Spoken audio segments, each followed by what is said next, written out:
Hi everybody, welcome to our YouTube channel SRIP Edu Pharma. आज हम आपके लिए लेके आए हैं वीडियो ऑन ICH गाइडलाइंस। होता है इंटरनेशनल काउंसिल फॉर हार्मोनाइजेशन। और अगर हम इसकी डिटेल में जाएं तो इसमें बेसिकली जो टेक्निकल रिक्वायरमेंट्स होती है फार्मास्यूटिकल्स के लिए फॉर ह्यूमन यूज, उसके लिए इसको बनाई गई थी। और बेसिकली इसमें 3 कंट्रीज इन्वॉल्व होती हैं, Europe, Japan and United states. और इसके अलावा जो एक्सपर्ट्स होते हैं फ्रॉम फार्मास्यूटिकल इंडस्ट्री, वो भी इसमें डिस्कस करते हैं साइंटिफिक एंड टेक्निकल एस्पेक्ट्स को।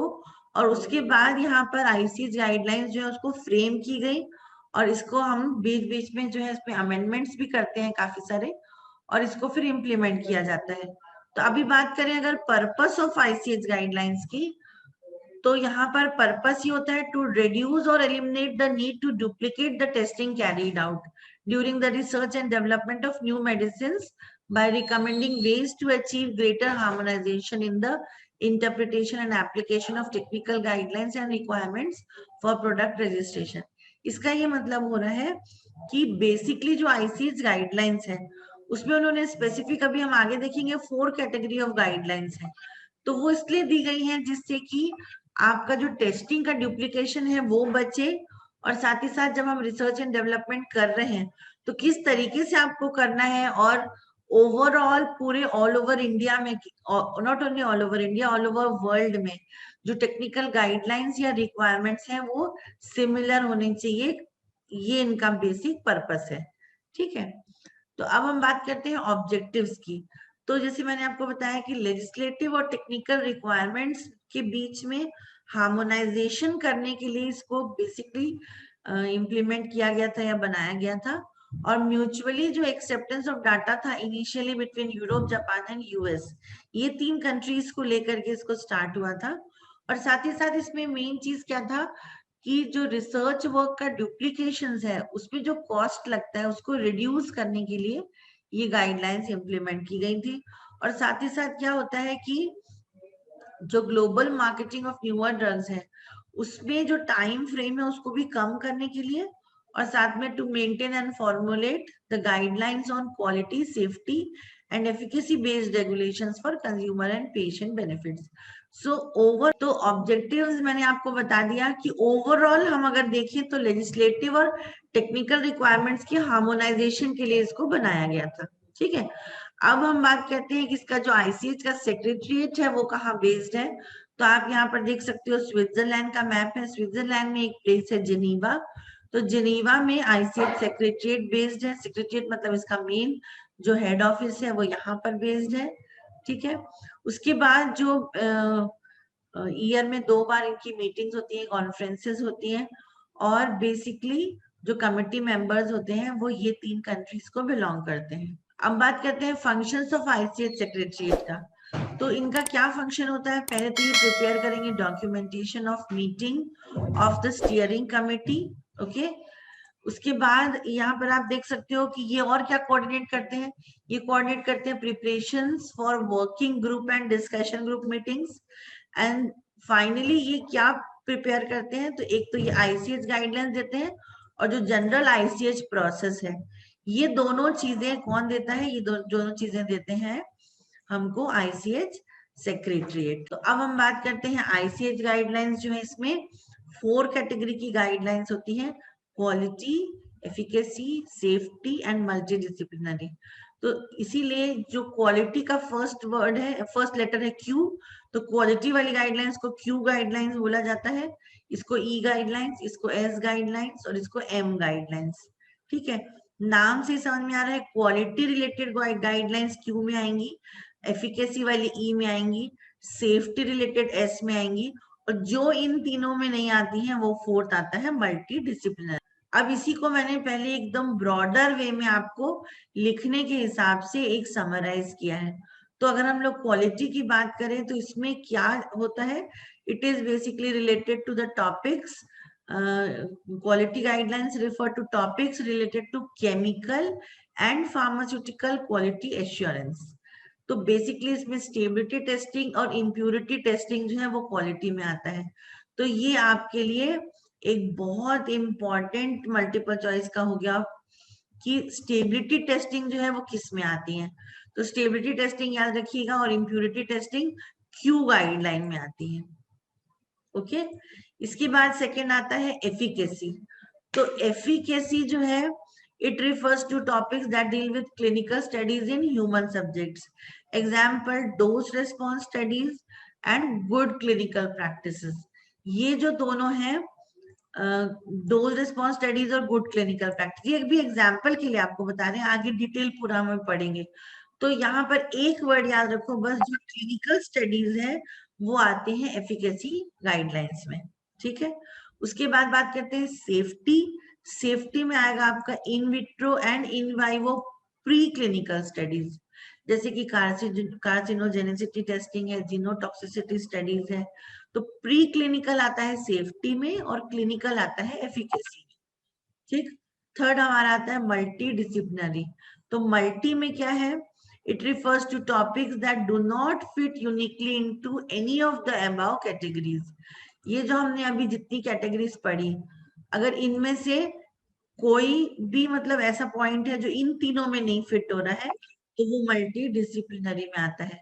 तो इसीलिए इसको बोला जाता है क्रॉस कटिंग टॉपिक्स। क्या बोलते हैं? Cross cutting topics. इसके बाद अब बात करते हैं हम one by one. Like first हमने देखा क्वालिटी गाइडलाइंस। तो हमको क्वालिटी की जो एरियाज हैं वहां पर इंपॉर्टेंट जो हार्मोनाइजेशन करना है, like we have to conduct stability studies. अगर आप स्टेबिलिटी स्टडीज नहीं करोगे तो आपका प्रोडक्ट जो है वो स्टेबल है कि नहीं आपको नहीं पता होगा। तो क्वालिटी में इंपॉर्टेंट होता है एक तो स्टेबिलिटी, दूसरा वो प्योर है कि नहीं है, उसमें इम्प्यूरिटीज है कि नहीं। तो जो इम्प्यूरिटीज की जो टेस्टिंग की जाती है वो आपका आता है क्वालिटी में। और साथ में एक चीज और अपने को याद रखना है कि पहले हमने देख लिया कि जीएमपी जो है वो एक गाइडलाइंस देता है फॉर क्वालिटी मेंटेनेंस या फॉर स्टैंडर्ड मेंटेनेंस। तो यहाँ पर इससे डिविएट तो नहीं हो रही है कोई चीज, वो भी हम इस गाइडलाइन में बता। अब जैसे कि अभी इनकी जो गाइडलाइंस है उसमें आप देखेंगे फर्स्ट आता है Q1A to Q1F guidelines.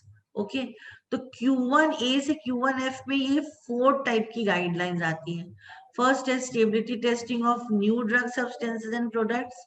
Second है photo stability testing of new drug substances and products. Third है stability testing for new dosage forms and fourth है इवैल्यूएशन ऑफ स्टेबिलिटी डाटा। ये 4 चीजें हैं। यहाँ पर एक आपको जनरल आइडिया के लिए बता दूं कि जब हम स्टेबिलिटी टेस्टिंग करते हैं तो उसमें कौन कौन से पैरामीटर्स लेते हैं।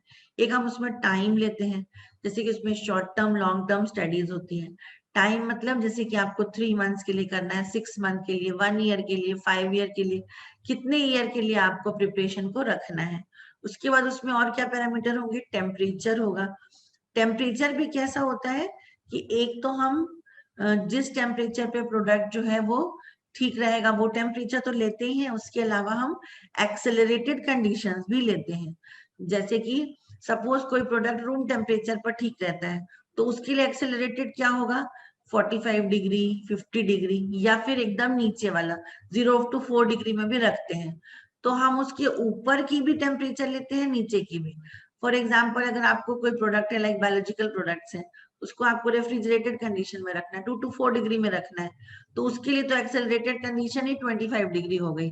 तो उस हिसाब से सभी जो प्रोडक्ट्स हैं उनके लिए इन्होंने एक तो टाइम बोला है, दूसरा बोलते हैं उसमें टेम्परेचर, और तीसरा इंपॉर्टेंट पैरामीटर होता है उसमें रिलेटिव ह्यूमिडिटी। ये 3 पैरामीटर्स के साथ हम लोग स्टेबिलिटी टेस्टिंग करते हैं। अब ये 4 कैटेगरीज इन्होंने कैसे दी हैं, पहला दिया है कि न्यू ड्रग सब्सटेंस और प्रोडक्ट्स के लिए आपको स्टेबिलिटी टेस्टिंग करनी है। सेकेंड बोलता है photo stability testing of new drug substances and product, यहाँ पर फोटो स्टेबिलिटी हो गया। तीसरा है न्यू डोसेज फॉर्म्स के लिए स्टेबिलिटी टेस्टिंग, और फोर्थ है इवैल्यूएशन ऑफ स्टेबिलिटी डाटा। ये चारों आते हैं आपके Q1A से Q1F गाइडलाइन के बीच में। तो यहाँ पर एक और क्वेश्चन आपका मल्टीपल चॉइस का बन जाता है कि अगर stability testing of suppose new drug substances है तो वो किस गाइडलाइंस में आएंगी, तो वहां आपको Q1A से Q1F गाइडलाइन लिखना है। ठीक है, और एनालिटिकल वैलिडेशंस करना है तो वो Q2 में आता है। फिर बात कर रहे थे हम इम्प्यूरिटीज की। तो impurities in new drug substances and impurity guidelines for residual solvents. आप लोग एक हमारे चैनल में जाएंगे तो वहां पर देखिएगा रेसिडुअल सॉल्वेंट्स के ऊपर मैंने एक पूरा वीडियो बनाया था। रेसिडुअल सॉल्वेंट्स क्या होते हैं? जब हम कोई प्रिपरेशंस को बनाते हैं या हम कई बार जैसे सपोज करो कुछ सिंथेसाइज करते हैं या हम कोई नोवल सिस्टम्स बनाते हैं जहां पर की ऑर्गेनिक सॉल्वेंट्स यूज हुए हैं, अगर वो सॉल्वेंट की ट्रेसेस रह जाते हैं, फॉर एग्जाम्पल बेंजीन है, क्लोरोफॉर्म है, इथेनॉल है, तो कितना परसेंटेज ऑफ जो सॉल्वेंट है वो परमिटेड है, वो यहाँ पर इम्प्यूरिटी गाइडलाइंस में दिए जाता है। मतलब वो भी अगर बचा है तो वो इम्प्यूरिटी हो जाता है। इसके अलावा बाकी जो इम्प्यूरिटीज हैं वो भी Q3A से Q3D गाइडलाइंस में आती हैं।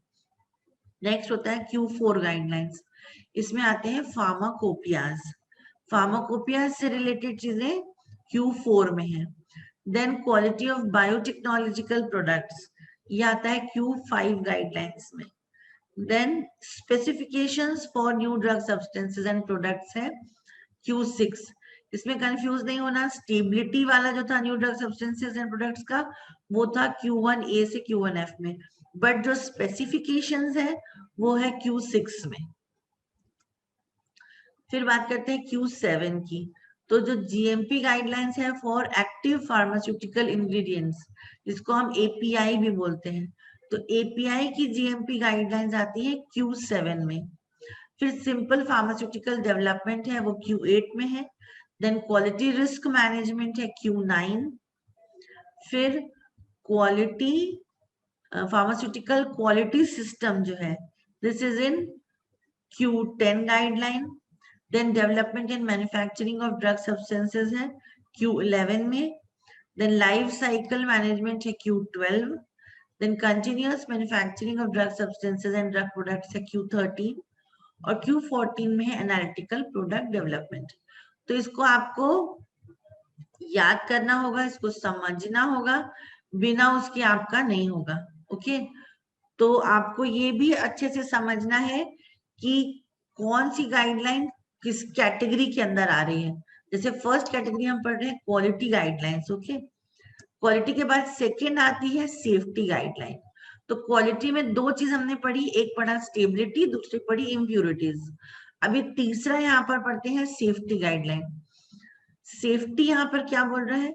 ICH has produced a comprehensive set of safety guidelines to uncover potential risks like carcinogenicity, genotoxicity and reprotoxicity. तो ये जो नॉन क्लिनिकल टेस्टिंग वाली चीजें हैं वो आती है सेफ्टी गाइडलाइन में, और जो क्लिनिकल है वो आएगा एफिकेसी में। तो इसमें S1 से S9 गाइडलाइंस हैं। ओके, और mainly deals with in vivo and in vitro preclinical studies. Then it is based on, पहला बात करते हैं S1A से S1C कार्सिनोजेनिसिटी स्टडीज। फिर S2 है जीनोटॉक्सिसिटी स्टडीज। फिर S3 है pharmacokinetic and toxicokinetic studies. S4 duration of chronic toxicity testing in animals. S5 guidelines detection of toxicity to reproduction for medicinal products and toxicity to male fertility. फिर S6 है preclinical safety evaluation of biotechnology derived pharmaceuticals. S7 में दो categories आती हैं। First आता है safety pharmacology studies for human pharmaceuticals, and next is the non-clinical evaluation of the potential for delayed ventricular repolarization by human pharmaceuticals. Okay, the next is S8 guidelines. S8 में आता है immunotoxicity studies for human pharmaceuticals. S9 में आता है non-clinical evaluation for anti-cancer pharmaceuticals. So S1 to S9 guidelines they are included in safety guidelines. और अगर इसको सिर्फ एक लाइन में पूछा जाए तो it deals with in vivo and in vitro preclinical studies. अगर आपको सिर्फ शॉर्ट नोट लिखने को आता है तो क्या होती है गाइडलाइंस, कौन कौन सी कैटेगरी है और कुछ इंपॉर्टेंट पॉइंट्स आप लिख सकते हो अगर आपको एकदम प्रिसाइसली याद नहीं है कि कौन सा किस कैटेगरी में है। ओके, अब बात करते हैं एफिकेसी गाइडलाइंस की। तो एफिकेसी गाइडलाइंस में क्या होगा, इसमें बेसिकली होता है design, conduct, safety and reporting of clinical trials. Okay,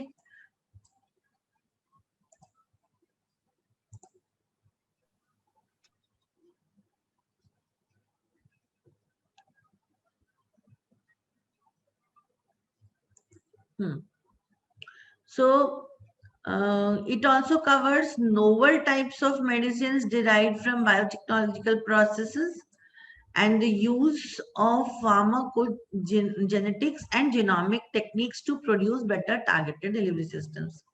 तो इसमें आपको क्या ध्यान रखना है, इसमें क्या आ रहा है, इसमें एक तो क्लिनिकल ट्रायल्स आ रहा है और साथ साथ फार्माकोजेनेटिक्स और जीनोमिक्स से रिलेटेड जो टेक्निक से रिलेटेड जो चीजें हैं वो सब आपकी आती है एफिकेसी गाइडलाइंस के अंडर में।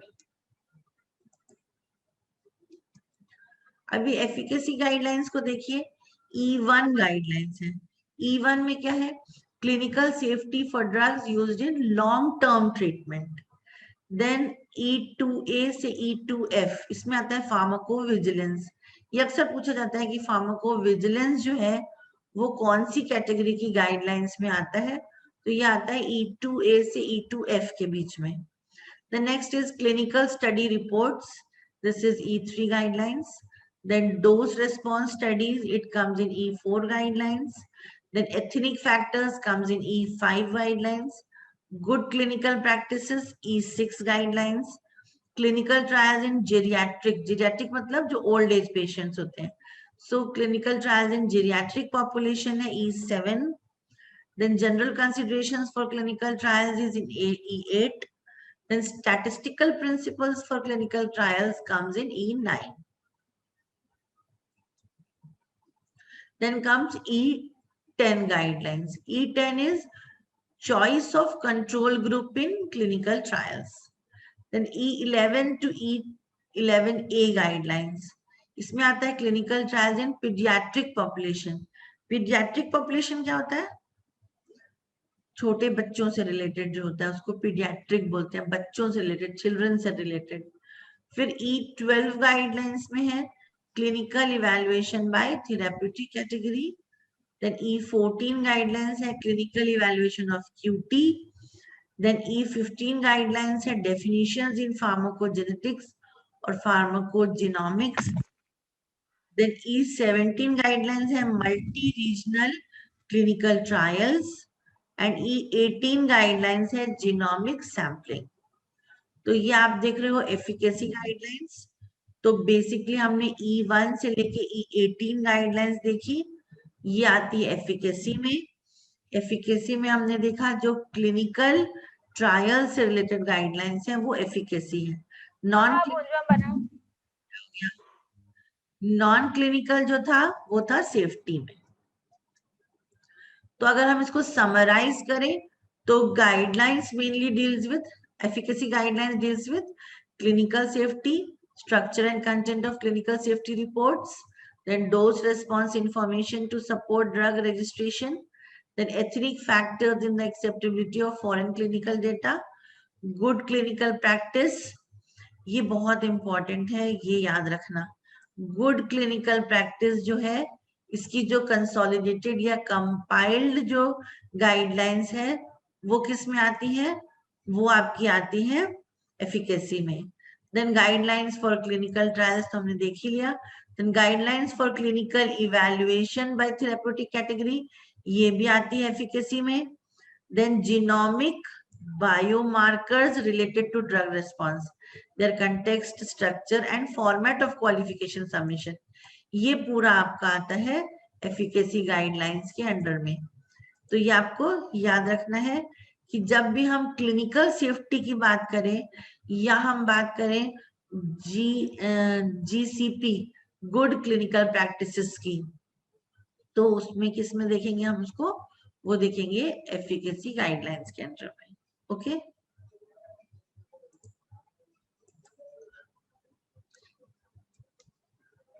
अब बात करते हैं मल्टी डिसिप्लिनरी गाइडलाइंस।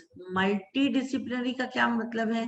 नाम से समझ में आ रहा है कि जो अलग अलग डिसिप्लिन है जो अभी तक हमने नहीं देखी। तो यहाँ पर क्या बोल रहे हैं कि जो टॉपिक्स क्वालिटी, सेफ्टी और एफिकेसी, ये 3 कैटेगरीज में फिट नहीं होते हैं, okay, which do not fit uniquely into one of the quality, safety and efficacy categories, those cross-cutting topics come under multidisciplinary guidelines. So it includes ICH medical terminology, med DRA, then CTD अक्सर पूछा जाता है, common technical document जो है उससे related किस guideline में है। फिर इसी में एक ECTD आता है, इलेक्ट्रॉनिक कॉमन टेक्निकल डॉक्यूमेंट, वो भी इसी में आता है। फिर है development of electronic standards for the transfer of regulatory information, this is ESTRI, ये भी इसी में आता है, ओके। तो इसमें कभी कभी इनके फुल फॉर्म्स भी पूछे जाते हैं। अभी हम इसको 1 बाय 1 देखेंगे। पहला है M1, मेड DRA टर्मिनोलॉजी का क्या मतलब है? Medical dictionary for regulatory activities, ये इसका फुल फॉर्म है। MED जो है वो मेडिकल के लिए दिया हुआ है, और मेडिकल फिर डिक्शनरी फॉर रेगुलेटरी एक्टिविटीज, इससे रिलेटेड टर्मिनोलॉजीज जो है वो हम M1 गाइडलाइंस में पढ़ते हैं। M2 क्या है? ESTRI। ESTRI मतलब Electronic Standards for Transmission of Regulatory Information. Then comes M3. These are guidance on non-clinical safety studies for the conduct of human clinical trials and marketing authorization for pharmaceuticals. Marketing authorization से related जो है चीजें वो किस में आती है? M guideline 3 में आती है। Then CTD common technical document, ये बहुत इंपॉर्टेंट है, ये अक्सर पूछा जाता है, ये M4 में आता है। Then data elements and standards for drug dictionaries, it comes in M5. Then in gene therapy it is M6. Then mutagenic impurities है M7। यहाँ एक चीज याद रखेंगे, हमने impurities और stability फर्स्ट वाले में पढ़ा था क्वालिटी में, लेकिन जो म्यूटाजेनिक इम्प्यूरिटीज है वो हम M7 में पढ़ रहे हैं, तो यहाँ कंफ्यूज नहीं होना है। कुछ लोग जीन थेरेपी को भी कंफ्यूज करते हैं कि ये कहीं एफिकेसी में तो नहीं है, पर जीन थेरेपी भी M में आता है, M6। फिर electronic common technical document ECTD बोलते हैं, ये इलेक्ट्रॉनिक भी आता है आपका M8 में, ठीक है। उसके बाद biopharmaceutics classification system based biowaivers. Biopharmaceutics classification क्या होता है? BCS क्लासिफिकेशन जो हम बोलते हैं, जो कि सॉल्युबिलिटी और परमिएबिलिटी के ऊपर होता है। इससे रिलेटेड जो बायोवेवर्स होते हैं वो M9 में है। और M10 में क्या है? Bio analytical method validation. तो एक हमने एनालिटिकल वैलिडेशन पहले पढ़ा था, और एक अभी हम देख रहे हैं बायो एनालिटिकल मेथड वैलिडेशन, तो ये M10 में है। वो आपने किस में पढ़ा था, आपको याद है? एनालिटिकल वैलिडेशन किस कैटेगरी में पढ़ा है? ये देखिए Q2 में पढ़ा है। Q2 में आया था एनालिटिकल वैलिडेशन, और अभी हमने इसमें मल्टीडिसिप्लिनरी में क्या देखा? बायो एनालिटिकल मेथड वैलिडेशन, ये हमने M10 में देखा, ठीक है। और CTD में देखा M4। तो मेरे ख्याल से ये यहाँ तक, ये वाला जो ICH का है, ये मैंने इसलिए आपका इतना ही कवर किया है क्योंकि ये एक शॉर्ट नोट फॉर्म में आता है, और शॉर्ट नोट में आएगा तो आप इससे भी और कम ब्रीफ में लिख सकते हो, लेकिन इतना पूरा भी एक जो है ये लॉन्ग आंसर टाइप में भी इतना सफिशिएंट। तो ये अभी यहाँ तक आपका हुआ ICH guideline. So thank you so much. Keep watching our YouTube channel SRIP Edu Pharma.